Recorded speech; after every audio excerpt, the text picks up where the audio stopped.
Okay. All right, so here's what we're doing today. First things first. I thought I'd find an interesting, well, I think it's an interesting comic online for you.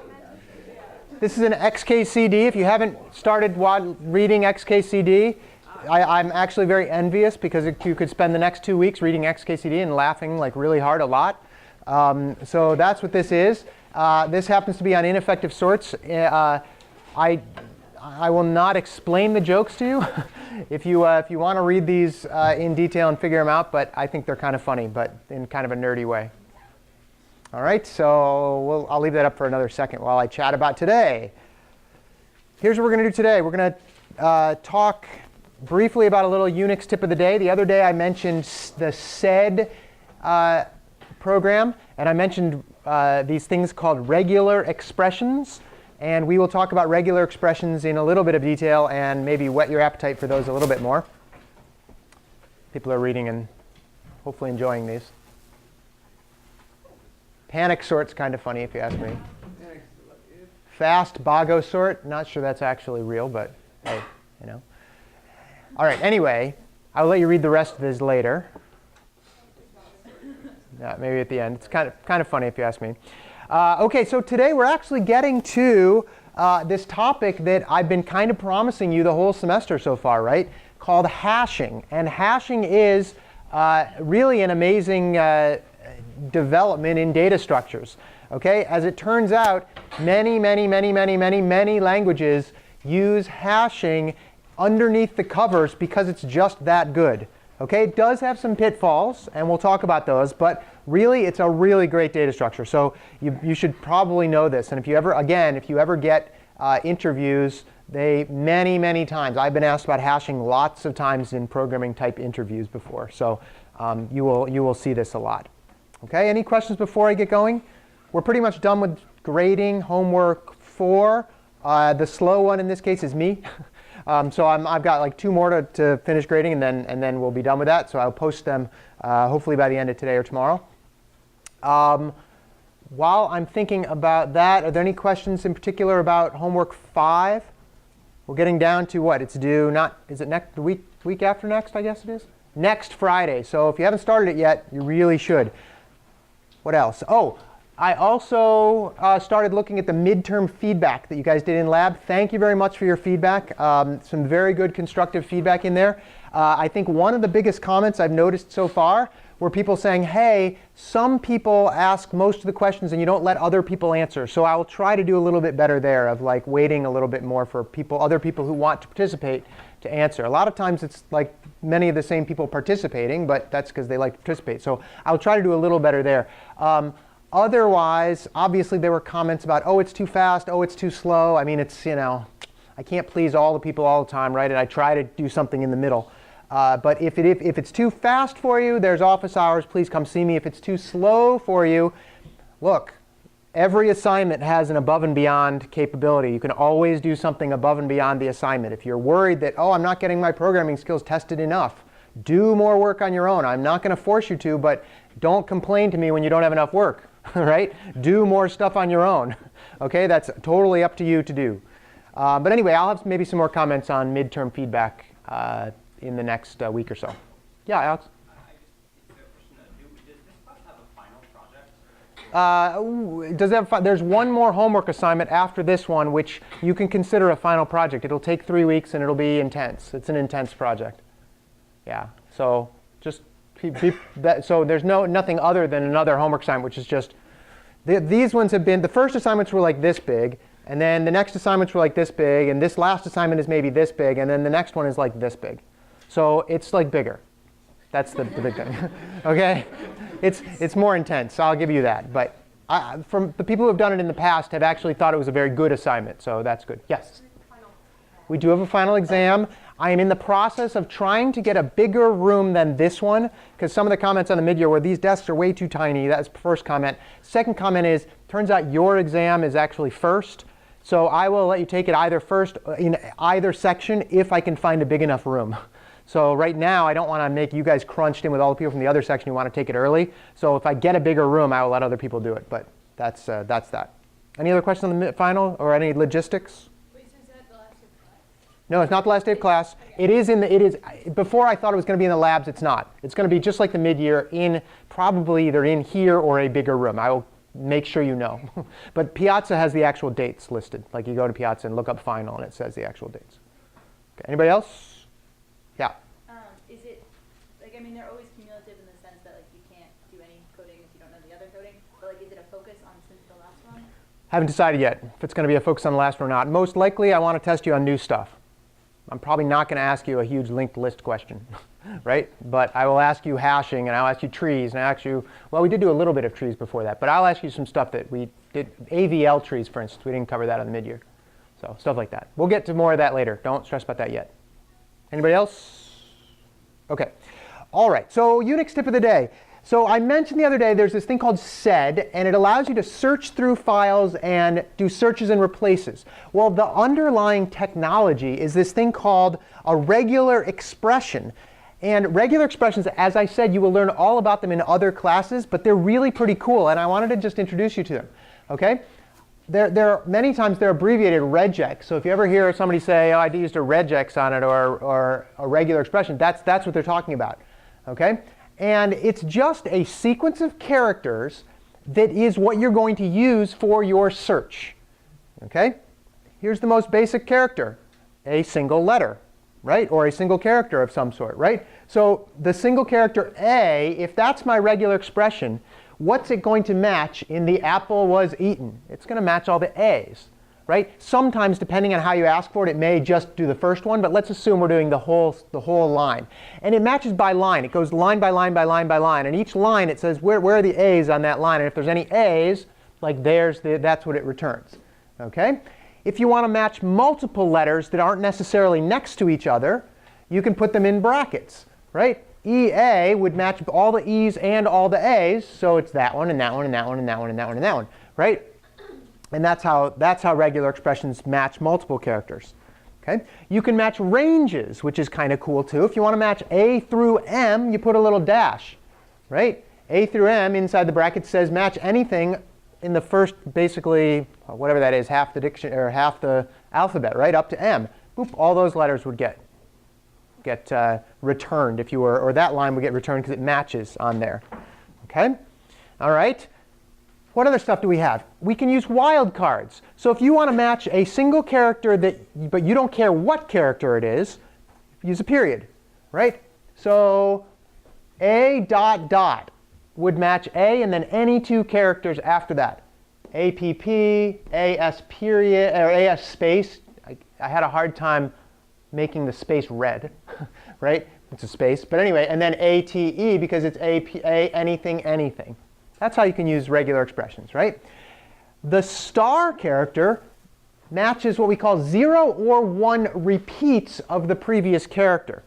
0 because if you don't, like it can be without that character, but the number of repeats of the previous character. So P star goes P, let's see, it would be 1 or more repeats of the previous character. So P star would be P and then any number of P's in a row, right? P, P, P, etc. A dot star, remember, yeah, go there. How is that at all different from just searching for P? Because if there's one P, yeah, that's a good. In this case, it's only. It would always do the same. Oh, if you had something after it. If you had something after then the. It would be different. Yeah, if you had like the last letter was. If you had L, then it would be PL or PPL. Yes. Yeah, it would be a little bit different that way. Yep. So let's see. A dot star means A followed by any character repeated any number of times, right? So A dot star would be the apple was eaten because everything after the P is any character, boo, boo, boo, boo, boo, boo, any character repeated. So that one is a part of a regular expression. You can also say, hey, what if I want something at the beginning of a line or the end of a line? You can use the beginning is this little caret symbol. The end is the little $ string symbol. Okay, so the caret THE, it actually just gets the right there. The rest of this probably shouldn't be done. Caret apple, right? Well, the apple part is not at the beginning of the line, so it's not going to match this because the apple has to be right at the beginning of the line. Apple part does. Okay, D period star means D followed by any number, followed by a character at the end. So it only matches the apple was poisoned D period because the D is at the end. And the period happens to be a wildcard in this case. Okay, interesting. What if you want to search for wildcards? Like what if you want to search for the period? Well, we can say, hey, just put a backslash before it. Right? Backslash period would be poison backslash period would be anything that says poison period. There. Right? Does not match here because there's no period, poison period here. And then poison period does match this one because the period is a wildcard in this case. You get it? So there's lots of different rules here about this. You, again, just like the said, you can go and look up lots of different things online about how this works. You can go to a couple of these websites where you type in your regular expression and a certain bit of text, and it tells you what's highlighted. Like it highlights everything for you, right? Sed, which is the program we talked about, uses this. The other program it uses is grep. Did I talk about grep before? Forget if I talked about grep. We've used it in labs, and I put it on assignments to say how you figure out where your to-dos are. You use grep. Grep will search through files and find things for you. You had a question? Yeah, if you were using the bracket to search for every instance of like A, B, or whatever, how does it return it? Is it in an array or like? No, it returns the whole line that it matches on. That's the way it normally works. It says, does this line contain my search? That's how it works. Okay? All right. So anyway, you can go here, and lots of different languages, Perl, JavaScript, Python, they all have regular expressions built into them in some form or another. C, there's a library for C and C++ if you want to use regular expressions. But you will, if you do lots of Unix stuff, you will use these all the time. And you will see them in other classes as well. Okay? Questions on that? Maybe not the most invigorating thing, but you'll see it a lot. Okay? All right. So on to hashing. Let's say we have, let's just start with an example here to build this up a little bit. Let's say we have 2-letter words and definitions for those 2-letter words. Okay? We're going to break this up. Now, we've already talked about keys and values before, and this is exactly the same thing. In this case, the 2-letter word is going to be your key. The definition is going to be the value. Okay? And the reason we might want to do this is, let's say we want to match like words to their definitions. Like we have some data structure, and you look up the word ox, and it says a bovine trained as a draft animal. Right? Okay? So that's a key and a value. Okay, everybody with me there? That's not that hard. Keys and the values. Okay? We've already talked about a lot of different ways to do this, right? We've got arrays, linked lists, trees. We've got stacks and queues you can do this with. Anytime you use a value, you can attach or anytime you use a number, you can attach a value to it and say that we're going to be storing, sorting, doing whatever with those values. The problem with everything else we've talked about so far, right? There's always some trade-off, right? The trade-offs are either something's order n or order log n, which is good but not perfect, right? Or, for instance, stacks, everything's order 1, but you're limited in what you can do. You can only have access to that first element, right? So there's limitations to all these other data structures that are not really what we want to like have as our behavior. We want to see if we can get better. What do we always say the best behavior is? Constant, order 1. Well, guess what? Okay, we can actually do this with this other thing called hashing. Okay, this is why hashing is such an amazing topic. Okay, it's completely different though. All right, it's not a matter of just storing values in a particular place, like based on an invariant or something like that, right?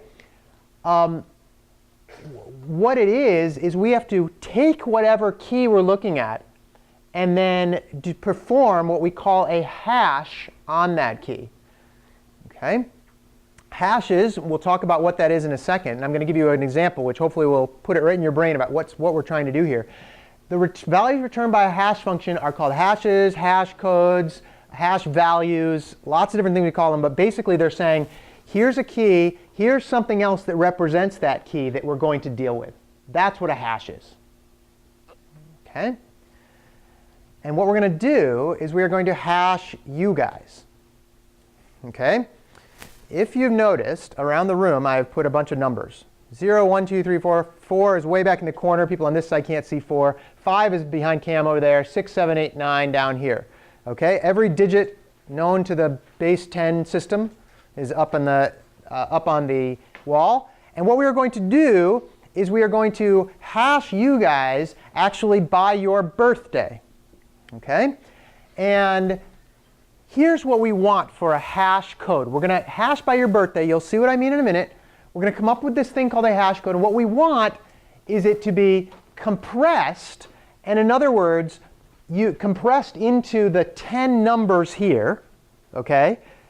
And we want it to be fast, actually. So, well, I should say distributed instead of compressed. It's kind of the same idea. Distributed means we're going to get it, actually, that's not quite the same. Distributed means we want it to be distributed around the room evenly. That would be a beautiful hash, right? Fast means it's easy to calculate the hash value. Okay? All right, so fast and distributed. We're going to see if that works out. Okay? So here's what I want to do. Think of your birthday. Get it in your head. Okay, I think you have that, hopefully. Right? Here's what I want you to do. I want you to take the decade of your birth year. In other words, if you were born in 1942, the 42 is your decade. The 40s is your decade, right? Okay? 40s, do that divided by 2, or divided by 10, and then modulus 10. In other words, what would that be? If you were born in 1942, 42 divided by 10 is what? 4. Modulus 10 is 4 as well, right? And then you're going to get up and you're going to go to the number of your hash. Okay, so yeah, this is also involves like getting out of your seats. Woohoo! Right? So think about that for a second. If you're born in the 40s, you're going to do, it's going to be 4 is where you're going to go. So anybody have any questions about what theirs would be? Most people born in the 90s maybe? You'd go to 9, go.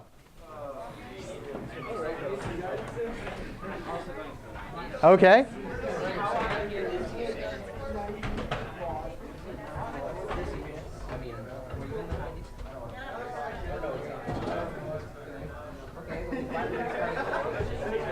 Ooh, careful.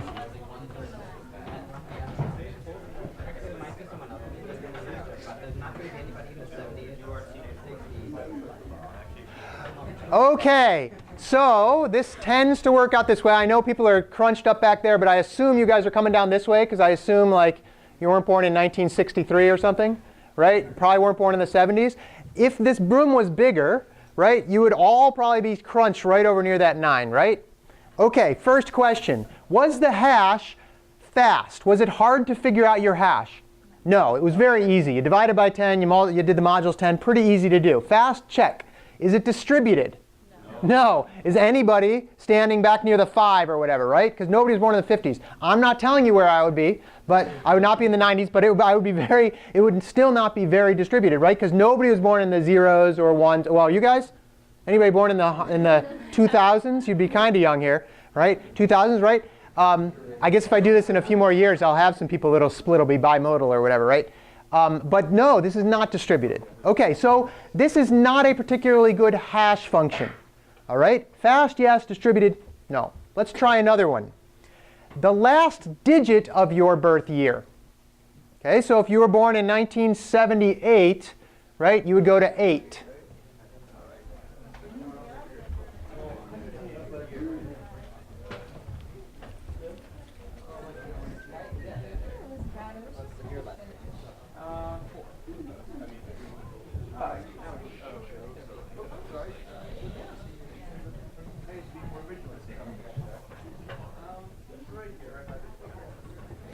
Okay. Hey, this looks a little bit better. Now, where are you guys going? 4. So you guys need to crunch up that way just a little bit more so we can kind of tell. Okay. Now, in this class, we have freshmen, sophomores, juniors, seniors, some post-baccalaureate students, and we've also got some people who are slightly younger because they're not actually quite 18 or whatever, right? And what that means was that fast, finding the last digit of your birth year? Fast, easy. Is it distributed? It's better. Why is nobody at 0 or 9? Why isn't anybody over at 0? Yeah. No nobody's born in 90, 2000, 1970, 1980, whatever, right? It's the last digit. So there are some that are missing. So it's a little better. It's a little better, but it's not perfect yet. Okay? Not quite good enough. All right, last digit of your birth month. 1 through 12. Last digit of your birth month. What the last digit? Go to your number.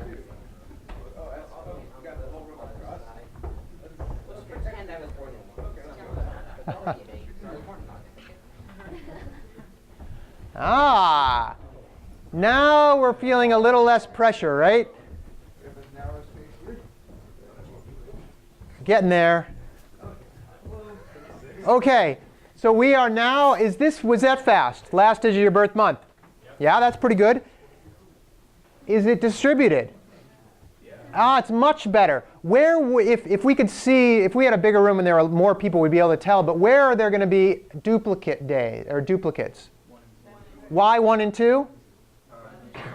Because 11 and 12 overlap with like January or December, November, December overlap with January, February, right? So there's going to be a few more people in that area. So, but still, this is pretty good. Okay, what's one more that we could do? The actual day? Yeah, last digit of your birthday.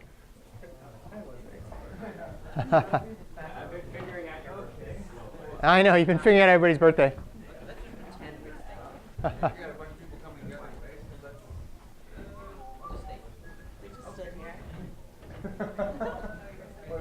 There's no numbers here. Okay, was it fast? Yeah? Other than walking, yeah. It was fast, right? Is this one distributed? Actually, this one's really well distributed. Are there any overlaps? Yes. Okay, there are definitely overlaps. Who might overlap? 1 and 11 and 21 and 31. Okay. And the zeros would overlap, sure. Who would be the, oh, and by the way, was anybody for the month in the 0 one? Which one? 10, right? Because it wraps around, okay? So got to keep that in mind. Now, for the day, right, are there any buckets that would have more, and we're calling them buckets for now because that's where I'm putting you guys in these kind of, quote, buckets.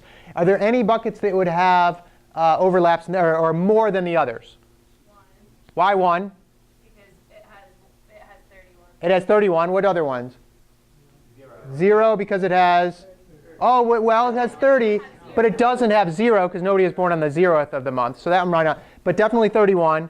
What about, let's see, any others? This is all assuming that birthdays are regularly distributed. 8 is the only one that is definitely 3 times in a month. 8 is definitely, oh, 8 is the only one that's definitely 3 times, Yeah. right? Right, so some other ones might not be, yeah. 6, actually, everyone less than 8, yeah. Oh, everything less than 8. Less than 8. Everything less than 8. Except for 0. Yeah.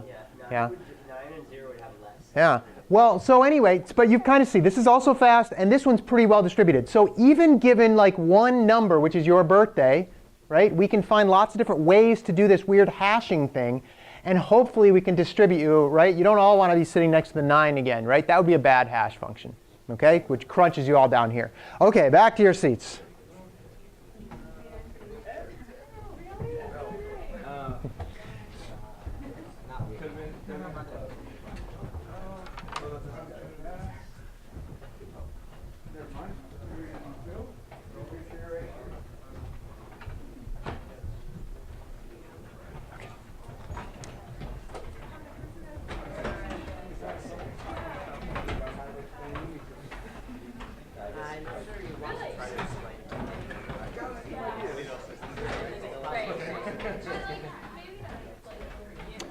So, does anybody want to give a shot at describing what we just did mathematically? I mean, you can see up here what we're doing like numerically or from an arithmetic standpoint, but what are we doing mathematically? What do you guys think? Yeah. Equivalence classes. That's an interesting way of putting it. Yeah, I think so. What were you guys going to say?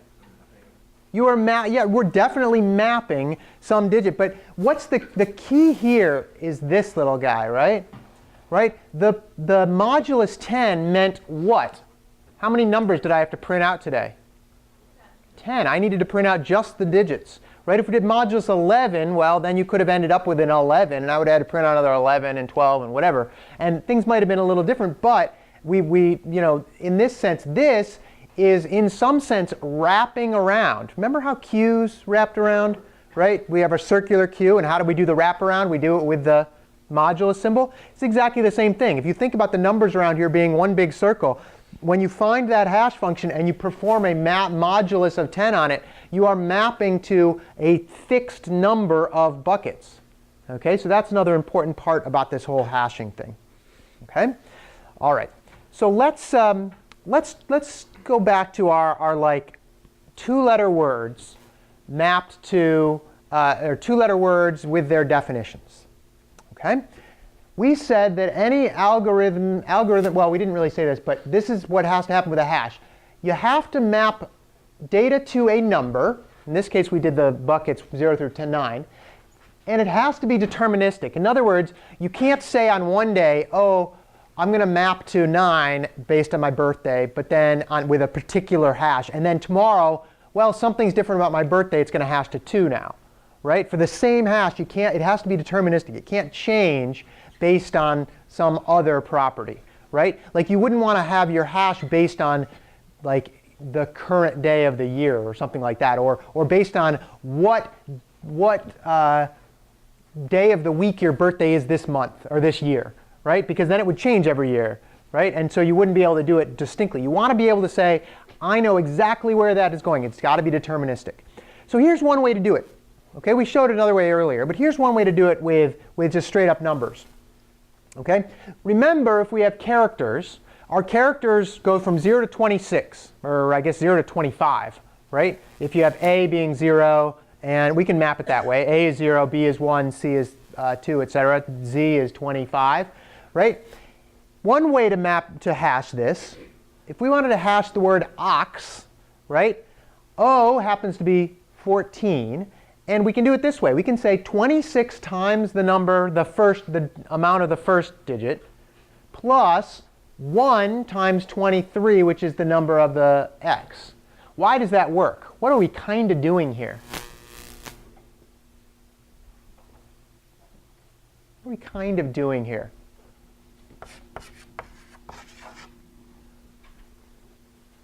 $428. How do we get this number? 8 times what?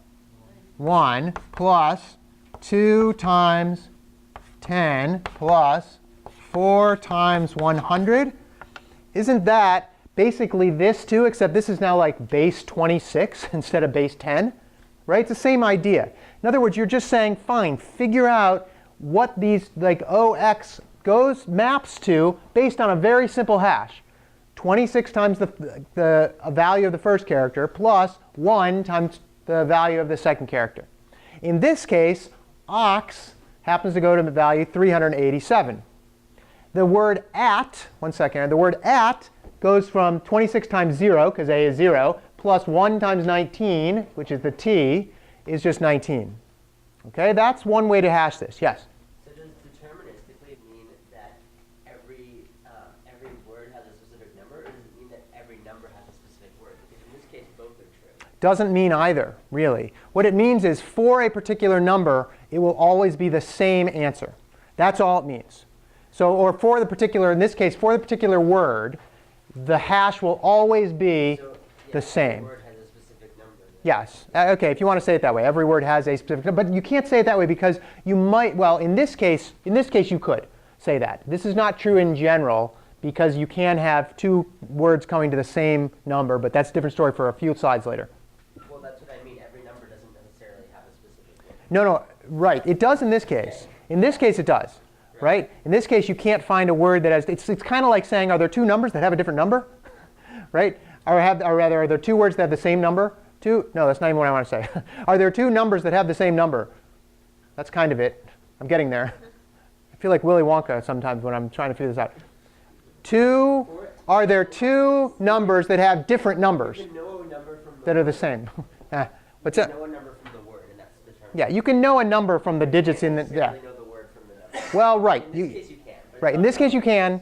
can. Don't worry. We'll get to what that means. I do not mean to be like confusing anybody with that. All it means in this case is for ox, it's going to map to 387 every single time. For at, it's going to map to 19 every single time. In this case, no other two-letter words will map to the same number. Nathan?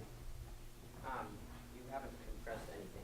We have not compressed anything. Yeah, you've got 2 bytes and your thing will still match 2 bytes. Right, you have right. We have 2 bytes, and it's still going to map to 2 bytes exactly, in terms of the number.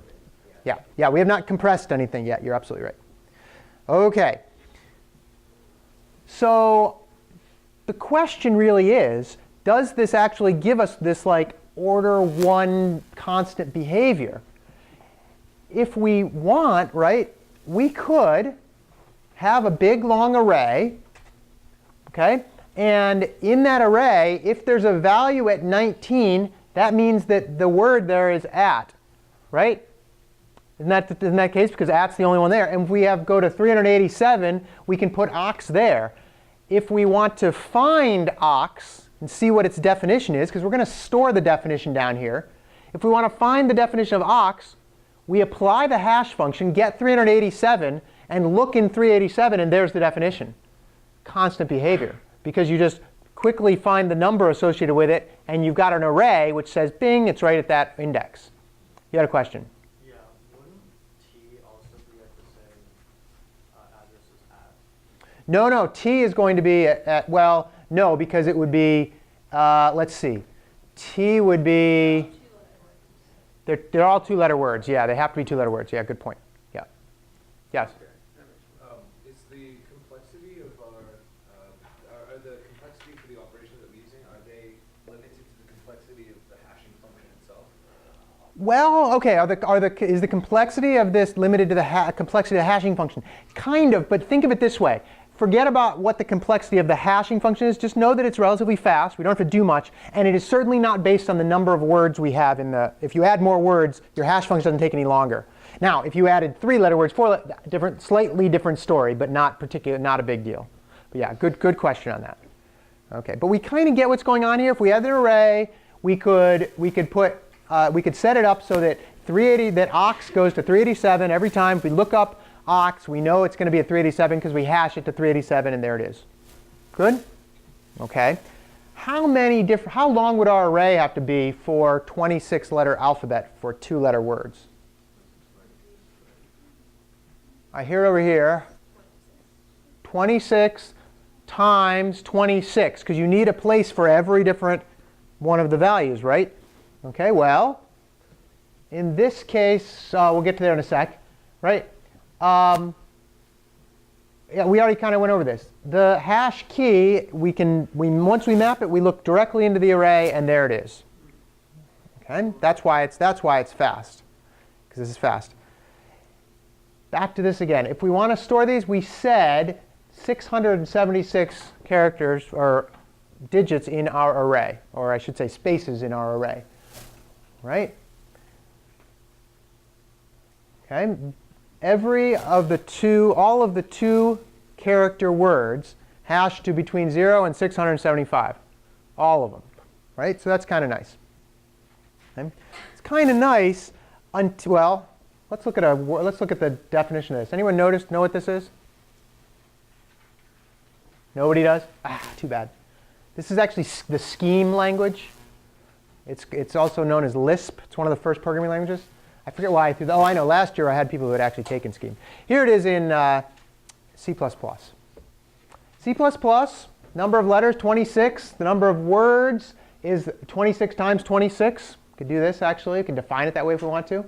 Right? We have let's see. We have a word class. Right? And in the word class, we have a hash code, which returns an integer based on the character values. 26 times the character of whatever character is minus a. We've seen this before when we did tries. Plus the word at the second position minus a. And that will give us that 0 to 675 thing. Yeah? What's the difference between defining and declaring constants? Okay, well, long story, but this means that it gets everything, everywhere it sees this, in the rest of the text, it replaces it with this. And everywhere it sees this, it replaces it with 26. So that's how it actually works. So it's what's called a preprocessor, and actually goes through before it even compiles and does I that. don't think we really ever do that. That's all right, you just did. Yeah. Okay. All right. So then we have what we call a word, which is just a string, right? And that actually makes this thing called the word into the string. That's all it is. Okay. We have a class called word dictionary, which is an array of strings, right? How big is this array? It's the number of words, which we said 675, I think, or 676, I guess, right? And then we can insert and we can find. And look at how easy insert is, right? You do the hash code and you place the word at that hash code value. That's all there is to it. Yeah? But maybe I'm missing something here. But you're returning letters times that plus that. So the word 0 minus a can be as high as 25, right? The word 0 minus a can be as high. Sure. So that'd be 26 times 25 plus another potentially 25. Yeah. How come we're only, That actually gets to 675. Woohoo. did we say that was? Yeah, 26 times. Oh, Yeah, 26 times okay, 26. okay. Yep, that works out. But this is what the hash code is basically just doing that. I'm just writing it up here. You can take a look at this later. Oh, I forgot to post. I'll post this online. Well, it's on the slide, but I'll post it online. But remember, like the easy part here is, look, do the hash code, which is really easy, fast. Put the result at that hash code. Find is the exact opposite. You just return what's at that hash code from the table. Easy, constant behavior. Okay, if this is confusing, if this is all confusing, I know it's code in class, which is tough to read sometimes. Take a look at it after class. Okay, all right, this works great for our two-letter words. What if we have words that are longer than 2 letters? You're not 26 by 26 anymore, are you? Right? Some words are kind of long. I picked these out of, I went to like Wikipedia and said, what's the longest word in the world? Right? There's a word that's got 189,819 characters in it. If you're a chemist, this is why. Like this is a chemistry thing. It's not really a real word. I mean, it's, chemists are like all about tagging words on and da-da-da-da-da, right? German tends to do that too, right? If you've ever spoken any German. But anyway, that one's technically, I guess, which is the best kind of like correctness. It's technically it's like the longest word, right? Other ones, which is the longest published word, like in some paper, is this other word. I mean, I'd put dot, dot, dots because I don't have 1,909 spaces to tell you this, right? That's what it is. The longest word coined by a major author, Lopadotamacosella, whatever, blah, blah, blah, blah. I don't even know what that means, but that's the one. It's 183 characters, right? Some more in here. Supercalifragilisticexpialidocious, 34, right? And let's see. Longest word in Shakespeare's works. And it's also the longest word in English featuring alternating consonants and vowels. Just think 27 digits. Honorificabilitudinatibus. Who knows, right? So there are longer words than 2 letters, right? There are more than 676 2-letter words in the dictionary. I happen to go to a place. Anybody ever been to New Zealand? There is a place in New Zealand. This is a picture I took when I was there. I spent like 3 hours driving there just to take this picture. That is the name of a place. I'm not going to try to pronounce it for you, but it's really long, as you can tell, right? That is the place name. And I saw the most amazing rainbow when I went there. It like went over my entire car and was like as big as the sky. It was amazing. Anyway, we'll get there. This is what this means. If you translate it into English, it means the summit where Tamatea, the man with the big knees, I don't know what that means, right? The climber of mountains, the land swallower who traveled about, played his nose flute, sounds gross, to his loved one. That's what that means. Okay. Yeah. The locals, they probably don't call it anything. They call it that place tourists come to see, probably. Probably what they call it, right? It's just a little field, basically. But anyway, there are obviously words that are longer than 2 letters. Okay, so we've got a problem here, right? If we wanted to store supercalifragilisticexpialidocious, which is only 34 digits long, and we wanted to do it in the same way that we did the ox and other 2-letter words, it would take 26 to the 34 different, like an array of 26 to the 34 digits long, which is slightly bigger than you want, or that you're able to have in your computer, right? Yes? And if you wanted to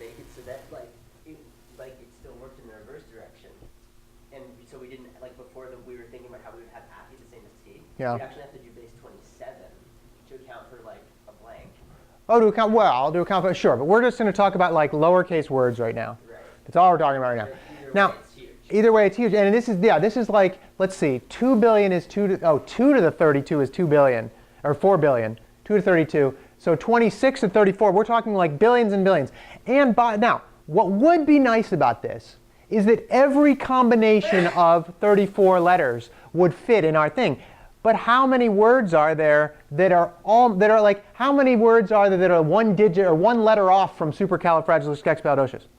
None, right? So you'd be wasting a huge, huge, huge amount of space if you try to do that. Not only would you need a huge amount of space, but you would be wasting a whole lot of it because English only has about 700,000 words. Okay? So English only has 700,000 words. So really, hey, we don't want to make our structure have trillions of places or like trillions of spaces when we only have to store 700,000.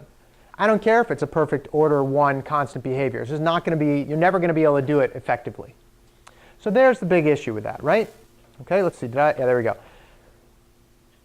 Remember, we have to make this deterministic, okay? And we had a little question earlier about, hey, what happens if, like, does it make sense for 2 different words to go into the same bucket? You got to be careful, right? We definitely want to conserve space. We don't want to have billions of characters here for our 700,000 word dictionary. We want to use like 800,000 words. We want to have a little extra space in there, right? But we don't want to make it so that we're like way overusing our data. Okay? But we need to store arbitrary words. In other words, we need to be able to add any word, including supercalifragilisticexpialidocious, and including supercalifragilisticexpialidocious with a Z on the end. Right? We still need to be able to store those in case somebody makes up a word like that. So we got a little bit of a problem. Okay? This is where the modulus operator comes in. Instead of parentheses, I put mod in this case, right? This is a good way to do things. That's what we saw when we did our own birthday hashing, right? We said, fine, wrap everybody around, and so that we only have to have a fixed number of array spaces. Okay, we can do that. This is the part of this is what Nathan was talking about, where we have this compressed function. Okay, we are now compressing things by saying wrap them around with our modulus operator. Charlie? Is the modulus operator the only method that we use to compress hashes, or are there other techniques? We generally use mod. Yeah, just because it's the easiest one to do in terms of getting everything to fit in a certain location. There might be other ones in math class you might learn about, but I think that's the best one anyway. Yep. So what we really want is, if we know the number of keys, in this case I'm going to call it lowercase n, and we know the number of buckets, right? Or we want to create the number of buckets such that big N is a little bit bigger than little n, because you don't want to waste too much space. Okay? Don't want to waste too much space. So that's kind of the idea. And we say, oh, good, we've solved all our problems. Well, now that we do this, we know that it goes from 0 to n minus 1. Notice there are 10 numbers here. 10 minus 1, 9. There's 9 going around the room. Okay? Here's what we could do. Let's see what happens when we try to do this. Okay? So we're going to map any integer into our 10-bucket hash. Okay? This is kind of like what we did with your birthdays. Okay? Our size of the table is 10. Okay? Our hash code in this case is just going to be k modulus 10. Whatever the number is, mod 10. Okay? Just wrap it right around. If we insert 7, where's it going to go? 7. Right? If we insert 18, where's it going to go? 8, because 18 modulus 10 is 8. Right? If we do 41, it's going to go into 1. And if we do 34, it's going to go to 4. OK, you all get that, right? Is there a way to do find max on these? No. That's tough, right? Find max is not going to be an easy one to do. That's one downside to these, is you can't really do that. You'd have to know which keys are in the table and then look at each one. Because there's no order here, right? 41, 34, 7, 18, completely out of order. So that is one of the downsides to this. But generally, we're not going to want to care about this with hash tables. Alex? Is the modulus a compression function? The modulus is a compression function, yeah. Yep, it absolutely is. Okay, so find max, find min, not going to work. What if we try to add 54? Where's it going to go? 434. It's going to go next to 34 there. Do we have a problem? We do have a problem, right? We've only got one space in the little array for a number. And we've all of a sudden tried to put two numbers into that position. Oh, now we're in trouble. Okay, this is called a hash collision. Okay, and this happens fairly frequently. And especially when you do things like this, if we're trying to map all the integers into 10 buckets, we're going to get a whole lot of collisions, right? And so we have to figure out a way to do this. Anybody, here's what I want you to do. Think, and this isn't too bad. There's one way to do this, which is actually pretty simple. Hopefully you'll be able to figure out. Talk to your neighbor for a second. See if you can figure out what we could now do instead of having 2 in the same bucket. We're going to have a problem with putting 2 in the same bucket. What could we do instead? Think about it for a minute.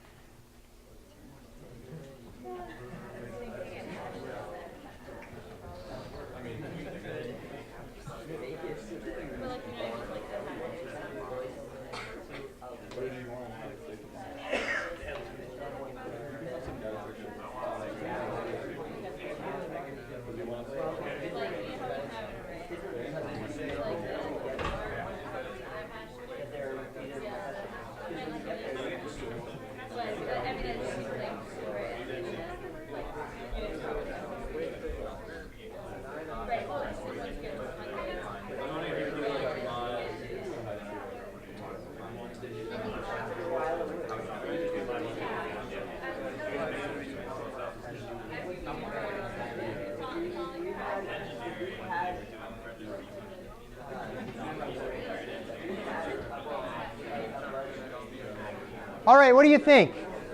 Somebody from that corner back in the corner back there.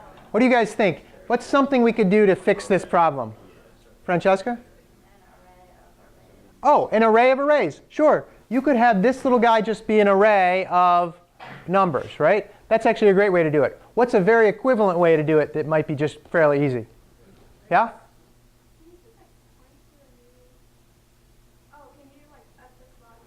Oh, could you add it this slot? That's not a bad idea at all, actually. You could do that. You could say, fine, if something's here, put it in the slot before. Oh, no, like put a pointer. Oh, put a pointer. OK, well, that's another way to do it. But yeah, so you're saying put a pointer to what? Another array or what? What else do you think? Another array, that would work. What else? A linked list would work great, right? Just have a little, here's a linked list pointer, and the first one on the linked list is 34, then 54. Now that changes behavior a little bit, right? If you get to a value, you have to check and maybe search through the linked list to find it. So that might be, like, that might hurt this data structure just a little bit. But that's various ways, like a couple good ways of doing it. Anybody want any other ideas? Yeah. You know that the score is going to be the same, so can you do like 35 and then you just take, when you're trying to take them out, you just take the first character and then just add it forward? Oh, you mean like compress this part a little bit? Yeah, you probably could. That's not a bad idea. I hadn't really thought about that. Like, if you can map the hash back to the number itself, sure. Sometimes you're not going to be able to do that. What we have is sometimes we have is like one-way functions, and you just can't do that. But that's not a bad way to do it. Yeah, if you can think that. OK, so there's various ideas here, good ones altogether. As I said, this is called a hash collision. OK, and this is where you do the hash of one code and it equals the hash of another. You're not happy about that, right? But it does happen. And so what many of you guys came up with was this idea of what we call chaining. Okay? Normally we think of it like a linked list. If you want to do it with a dynamic array of dynamic arrays, you're fine. Okay? An array of arrays is fine. Actually, it can be a fixed array of dynamic arrays or a fixed array of linked lists. Okay? The question, though, is let's say we were searching for back here. Remember before we said we just put the definitions in here? What else do we have to store? What else do we have to store if, where did I go? There it is. What else do I have to store besides the definition? The actual words, so you know what's the right one. The actual words? Yeah, you actually have to store the actual value as well as the key. Okay, because if you don't store the value, you can't store two. Like, you have to store the value to say, oh, it's actually, well, you have to store the value, but the key as well as the value. You store both of them, right? So you store both of them, okay? And this is a crazy diagram here. This is slide 28 here. It's a crazy diagram, but this is really what's going on. You've got your table, which is kind of a pointer itself. Here's your individual values in your table, right? And they're each pointing, they are a linked list pointing to various things here, right? So in fact, in this one here, you've got this one, the first one pointing to novel and book, store both the key and the value. And then this one points to like supercalifragilisticexpialidocious and a song, because that's the definition, whatever, the definition, right? And it's like this. If you have a null pointer, basically means, hey, we don't have any values there yet, etc. Okay, so it's just an array of linked lists. Yeah? Would it be cost effective to create multiple hashes, so a hash of, like, so, you know, A hash of like, you mean like for the same number have different hashes for it? Yes and no. That's another strategy we might get to probably next time. I meant, Yeah. sorry, I meant like the values associated with the keys. If there was a chaining problem, or if there was a lysine problem, then you would apply the hash. Again, yeah, there are ways of doing that. Yeah, there are, and we will get into some of those. We'll get into some of those. Yeah, good thought. Somebody else had a good, yeah, go ahead. Tim. Doesn't this mean that like access would no longer be big O of 1 though? Yeah, access is a little bit different now, right? It's not big O of 1 anymore because sometimes it's big O of 1 defined here. But what happens if we had that terrible hash where it was by the, what was the first one I used? The decade of your birth, and you all went to one bucket? There would be one bucket and a whole long linked list, and what does it degrade to? Order n, right? Now, hopefully we're designing our hash table to not have that effect, and we can do that very effectively, as it turns out. Okay, so yes, it can degrade to that, but we can design one so it doesn't very often. Yeah? In Comp 11, in our last project, we were making this word frequency table. Yeah, sure. One of the ways we did it was making Word an frequency array of table. 26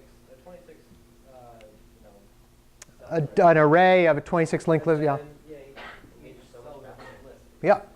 Same sort of thing. It depends how you probably in the end built a hash table of sorts. Yeah. They might not have called it that, but you probably built that. Yeah. Did they call it that? Okay. There you go. They basically just told us how to do it instead of they didn't let us explain. Yeah. Well, now we're going into the details. But yeah, that's good remembering that's like the same sort of thing. Same thing. Yeah. Okay. Yeah. But even if they're evenly distributed, it's going to still be order of n divided by the number of buckets, which is still order of n. No. No, it's not. It's not going to be order of n. Now, keep in mind, we're going to try to make our size of our buckets roughly equal to the total number of values in our thing. We're going to try to keep it at that. We're not going to have just 10. Actually have just 10. We're not going to have just 10. We're going to try to make it bigger. If it's Right. not. Right. We're going to try to make it roughly the same so that we get that behavior. And we'll see that in a little bit too.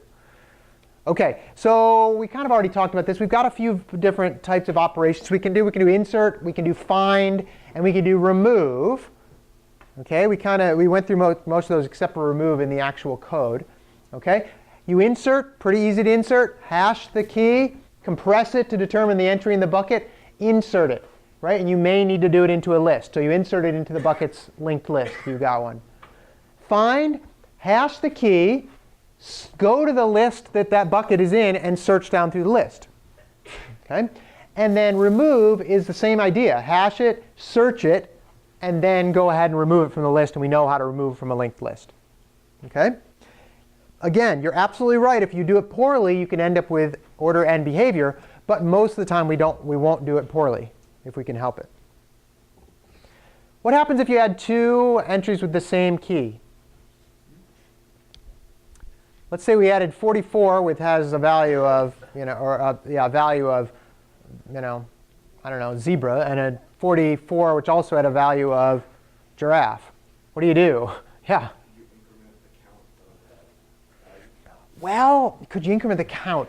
The values are different. Yeah. In this case, we're not going to be. Same key, but different values. Wait, are you saying They have the same key in this case. okay. There's actually a couple strategies, right? As you can imagine, there's a couple different ways of dealing with it, and it's just all depending on what you want to do.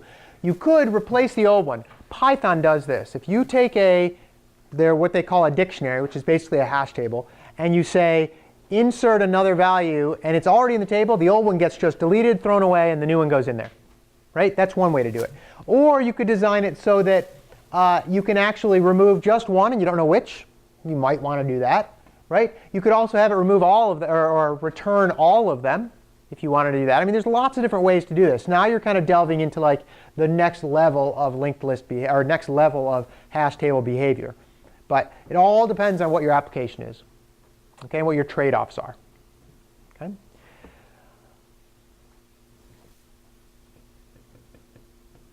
I like this sign. It's kind of a silly sign. Just caution, this sign has sharp edges. You have to be careful about one thing when you're doing when you're changing or you're hashing objects. Okay, this actually sometimes happens in Python and in the Python language, and it screws people up. Because what happens is, if you hash something and you change whatever you're hashing it by, it's kind of like saying, oh, let's hash you by your name, and then you go and get married and change your name. You'll never be able to find you again because your hashing is the wrong thing. Right? So who was telling me? Oh, I was reading something probably on Reddit the other day about somebody saying that, the question was, what did somebody do to prove to you that they were the stupidest person you've ever met? That was the question. And one of them was, it was a girl who said, hey, if you can change your name, you should also be able to change your birthday. Right? Like, what is that? Doesn't even mean anything, change your birthday. Like, I guess you technically could say, oh, I'm not, but whatever. Anyway. If you are hashing on a value, if you are hashing on some feature of your object, don't change that feature or else your hash will be lost forever. Charlie? Is that a form of memory leak? It could be. But it would be a form of like your program doesn't work anymore. I mean, it would be even worse than a memory leak. Stored memory. Yeah, it would be stored memory. But I mean, hopefully your hash table is built so that if you store something, you can then find it later. Right? Yeah. And it would be broken if you did store it and then couldn't find it. That would be bad. Right? I was telling this to Ben I think we were talking about this the other day. Where's the best place to hide a book? In the library. Right? Because you could take a book and if you took a book in the library and moved it like 4 shelves over and just stuck it somewhere, nobody would ever find that book again. Right? Gone forever. But anyway, the point is, don't change your hash. Don't change your property that you're hashing on. Okay? So, if we don't want order n behavior, which we don't, right? What we should try to do is manage what we call the load factor of a hash table. In other words, make the number of buckets not fixed anymore, but able to expand. Okay? And if we're using dynamic memory, that's a pretty easy thing to do. We know how to expand a dynamic array. We want this ratio of the number of words that we're trying to store, if it's words, divided by the total number of buckets to be pretty small, right? Relative to other things. Okay? You want this to remain somewhat low. Okay? If you had 1,000 words and you had 10,000 buckets, or no, if you had 1,000 words and you had 10,000 buckets, what would the load factor be?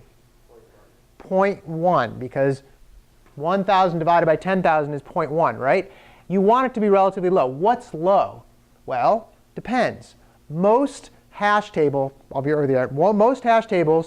have a load factor of around between 5 and 7, or rather 0.5 and 0.7. Okay? They try to keep it below 1, obviously. If it's above 1, you're in big trouble, right? But try to keep it below 1, but not too far below 1 that it gets ridiculous. For your final project, you might want to consider a hash table. It's going to be up to you. But if you do, I would actually make it even lower. I would make it around 0.2, 0.3 if you could. You had a question or comment? But isn't it better for it to be closer to 1 so that we don't waste space? Yeah. If there are duplicates, we'll just have the link. Yeah, it's definitely better to be close to 1. But sometimes, even when it's close to 1, you run into problems where with other methods. With linked list, it's not too bad. With some other methods, it gets a little bit hairy. We'll talk about that probably next time. Yeah. Same thought. Yeah, you want to keep it relatively close to 1, but under 1. can't be bigger than 1, or we wouldn't want to be bigger than 1, then you'd almost always have lots of collisions. And you do want to avoid collisions, because collisions take time. And you want to avoid the idea of taking a lot of time. Okay? If the load factor is low and the hash compression functions are what we call good, and there's no duplicate keys, guess what? Order 1 time. Okay? So this is how we kind of remain at constant time. Good compression function. This definition needs some discussing, I suppose, at some point. But just we will generally talk about good ones. And there's no duplicate keys, then we're going to get good hashing, order 1 or constant behavior. Okay? That's why this is good. Unfortunately, if the load factor gets high, in other words, if the number of things you want to store is much greater than the number of buckets you have to store them in, kind of like our thing earlier, right? Then we end up with order n behavior, because we've got all these linked lists that we end up having to traverse, and that takes a lot of time. We already know that takes time. Okay? Try to keep your load factor low. Okay? All right. So we talked about these things for hash tables, right, or hash codes. Hash codes have to be deterministic, can't change based on what you're thinking one day, right? And they have to be fast and distributed. Ideally, we can map each key to a random bucket. That would be awesome, wouldn't it? Because then you would never have like these issues of like you wouldn't normally have too many collisions, right? Random behavior would be great. What if we had a 1,000,000 element array and we only wanted to put 2,500 keys in it? Okay, 2,500 keys into a million. What's the load factor on that? 2,500 divided by 1,000,000? I don't know, whatever that is, right? 2 zeros. What is it? Well, 400ths or something. It's really small, right? 1 over 4. Yeah, 1 over 4. 1 over 400, right. Point whatever. 0.0025. It's really small. Like your load factor would be really small. And you'd be like, woohoo. Would there be any collisions if we randomly put stuff into 2,500 or 1,000,000 buckets? Like how often do you think there'd be a collision? Not often, maybe, right? Right? Not often. In 1,000,000 buckets with only 2,500 keys, if you did it randomly, you'd very rarely get collisions. Well, ever hear of the birthday problem math class? If 2,500 keys are hashed into 1,000,000 buckets, even with a perfectly uniform random distribution, there is a 95% chance of getting a collision. A 95% chance. So for those of you who don't know, the birthday problem is basically this. It's in a room of, like how many people have to be in a room to have a probability of 50% having the same birthday, right? I think the answer is like 23, right? There's like 60 of you in here or whatever. It's a probably 95% chance that some of you have the same birthday, right? Do you? Yeah. You found out from the hashing, yeah. There you go, right? So this is the same idea here. Even though you can have a huge amount of space for your hash, you will almost certainly get some collisions. So some people, when they build their hash table, are like, you know what? Building that collision stuff in there is a pain. I'm just going to make my hash table really big, and I only have a small number of things. Guess what? It's probably going to have some collisions. Okay? Probably going to have some collisions. So that's you always have to deal with. You always have to have some way of doing collision handling in your hash table. Okay? And in fact, I wrote a little Python program to do this. I wonder if I forgot to look for it. Let's see. Where is it here? Nope. Lectures, day, hashing. Let's see. Oh, there it is. Collision test.py. Anybody ever see this part of whoops, no, remind me later. Let's see. Actually, we'll do it over here. No, we won't. We will do this. Do you know you can drag a folder and then it will, and I can't do it to this one. It will paste that folder into the where that folder is for you. It's kind of neat that you can do that, yeah. There we go. OK, so there, star.py. OK, collision test.py. So this is doing the same thing. This is taking 2,500 digits and 2,500 random hashes and putting them into a million hash array, 97% of the time, like it did it 100 times, 97% of the time there was a collision. 99% of the time there's a collision. 93% of the time there's a collision. So you can go look at this. I'll put this code online too. You can actually go look at it and say, oh yeah, it really is 95% of the time with 2,500 keys into a million buckets. That's what that You is. get things. That's what that is. It's doing 2,500 keys into a million buckets 100 times each, and telling you how many of those 100 times did you get a collision. 95% of the time you got a collision. Yeah. So, but it seems like the easiest fix for this is to make sure that your hashing function is one-to-one. So We can't make a hashing function one-to-one, because then you end up with the problem of trying to represent supercalifragilisticexpialidocious in 2 to the 34, 26 to the 34, array size. It's impossible. So you're never going to get a one-to-one, right? Unless you have a very small values that you know that you're going to hash. That's that. Yeah. Can you use hash tables to sort stuff? Yeah, sorting with hash tables is hard. It's not probably the best way to do things. No, you're generally going to want random access, but not sorting. Yeah. You're not going to use hash tables for sorting. Yes? Could you have a secondary hash code that if it collided would do the second thing and put it in a second set of buckets? You can do that. In fact, we're going to talk about that on Monday. Yeah, it wouldn't be a second set of buckets as it turns out, but we'll talk about that on Monday. In fact, you'll do a lab on it next week as well. Okay? Do a lab on it. So we talked a little bit about these compression functions, right? The compression part is this modulus thing. Okay? You can have bad compression functions. Okay? Even though you use the modulus operator, let's say that we hashed a value and the hash itself is I, and then we do mod the number of buckets. Right? So this is kind of exactly what we had before when we had that problem where we did 34 and then 54 or whatever. Right? Same idea. Right? If you do the hash code mod n and you have 10,000 buckets, right? You'd think, great, we're going to evenly spread them out because we're doing mod 10 and there's, right? What if your data was all divisible by 4? Right? If your data was divisible by 4, 3/4 of the buckets would not be used. Right? So you've got to be really careful about what your hash code is. Even though it's compressing and even though it works, you could still be wasting 3/4 of your space if your data happens to have certain properties to it. Okay? What you can do, and one of the easiest fixes, instead of doing a modulus of some number that's even or divisible by a lot of things, make the number of buckets prime. Right? If the number of buckets is prime and you do modulus on them, there's no number that's going to divide into that appropriately so that you will always wrap around to different values.